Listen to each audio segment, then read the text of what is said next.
बचपन में जब करीबन जूनियर केजी या सीनियर केजी में हमारे स्कूल में बहुत सारे अलग अलग लोगों को बुलाया जाता था हमें सिखाने के लिए। जैसे वीवर है, वो हमें सिखाते थे, बहुत सारी उनकी जो कला है वो दिखाते थे। बचपन में हम ये सब समझते तो नहीं थे, लेकिन हमें देख के बहुत मज़ा आता था। और एक ऐसी प्रोफाउंड मेमोरी है कि बचपन में हमारे पास एक पॉटर आते थे, वो हमारे साथ पॉट्स बनाते थे। और हमेशा हम हमेशा लगता था कि हमने पॉट बनाया है। इनफैक्ट हमने सिर्फ उधर हाथ रखा होता था, पॉट उन्होंने बनाया था, लेकिन फिर भी हमें ऐसा लगता था कि हमने पॉट बनाया। जब हम उस पॉट को घर लेकर जाते थे तो हम कहते थे कि हाँ, ये जो वैसे नहीं हमने बनाया है। तो पेरेंट्स सब देख के इतने खुश हो जाते थे, हमारी तारीफ करते थे। हालांकि पॉट हमने बनाया नहीं था, उसमें हमने मेहनत भी नहीं की थी, फिर भी हमें बहुत मज़ा आता था। तो वो जो पॉट है उसे बनाते वक्त हम उसे एक अलग तरह का शेप देते हैं, क्योंकि अगर हम उसे वैसे ही ग्रो करने दें तो उसका शेप खराब हो जाएगा। और उसको शेप देने के लिए थोड़ा सा उसे हार्ड करना, मतलब उसके अंदर थोड़ा सा जोर डालना पड़ता है और थोड़ा प्रेशराइज करने के बाद वो शेप बराबर से बनता है। तो वो हमने देखा था बचपन में, और हमको सिर्फ इतना ही पता था कि वो जो पॉटर अंकल है वो इस तरह से सिर्फ फोर्स लगाएंगे वो शेप बन जाएगा। हमें पता था, तभी हम कहते थे कि हमने बनाया है पॉट। वो बात अलग है, बट द थिंग इज कि वो जिस तरह से उसे हार्डन करते थे, ऐसे प्रेस करते थे, तो फिर वो शेप बनता था। और उसके बाद वो गीला था पॉट, तो उसको सूखने देते थे। हम बड़े बेसब्र हुआ करते थे उस टाइम पे। हम 10-10 मिनट बाद टीचर को जाके पूछते थे, miss can we touch it, can we touch it. लेकिन हम थोड़े दिन बाद देखते थे तब हम उसे छू सकते थे, बिकॉज तभी वो हार्डन हो गया था।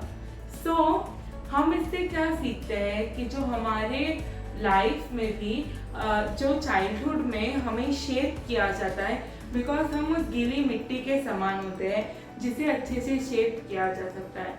तो उस टाइम पे हम बहुत सारी चीज़ें जो सीखते हैं वो हमारे मन में सालों साल तक रहती है और वो हमें हमेशा याद रहती है। जैसे कि ज़्यादा आइसक्रीम खाने से जुकाम हो सकता है, ज़्यादा चॉकलेट खाने से दांत खराब हो सकते हैं। ये जो हमें बचपन में सिखाया था वो हमें आज भी याद है। हालांकि कभी कभी चॉकलेट क्रेविंग्स की वजह से हम उसे फॉलो नहीं करते, लेकिन हमें याद ज़रूर होता है।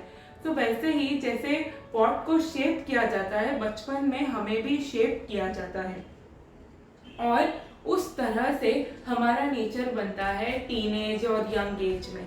और उसके बाद it is like a wet pot, तो उसे सूखने देना यानी उसे विद्या ग्रहण करने देना। और जब वो विद्या ग्रहण करता है तब अपने बचपन में उसे जिस तरह शेप किया होता है वैसे वो देखते हैं कि किस तरह से हमें क्या यूटिलाइज करना है, कैसे यूटिलाइज करना है। Because the stories are ours. उसे शेप करने के लिए जिस तरह से हमारे यहाँ वो आर्टिस्ट अच्छे से शेप कर रहे थे, वैसे ही हमारी लाइफ में भी बहुत सारे लोग होते हैं जो हमारी लाइफ को शेप करते हैं। और हमें उनके बताए गए पाथ पे, हमने पढ़े हुए पाथ पे, हमने सीखे हुए पाथ पे चलकर अपनी लाइफ में आगे की स्क्रिप्ट को खुद ही से चलना है। बिकॉज आगे हम जैसे जैसे चल रहे हैं that is on us, because हमने अब सब सीख लिया है, लेकिन what you learn ahead depends on you. So you should have complete belief in yourself and also you should know कि हम जैसे आगे जा रहे हैं ना, तो हमारे पास वो सारा नॉलेज है जिसे हमसे कोई नहीं छीन सकता।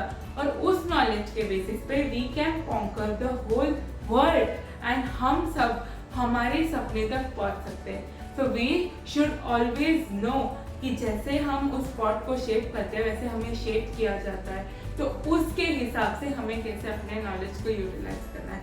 I hope you all like this video and if you do, like, share and subscribe to absuperminds.in and thank you very much all the way.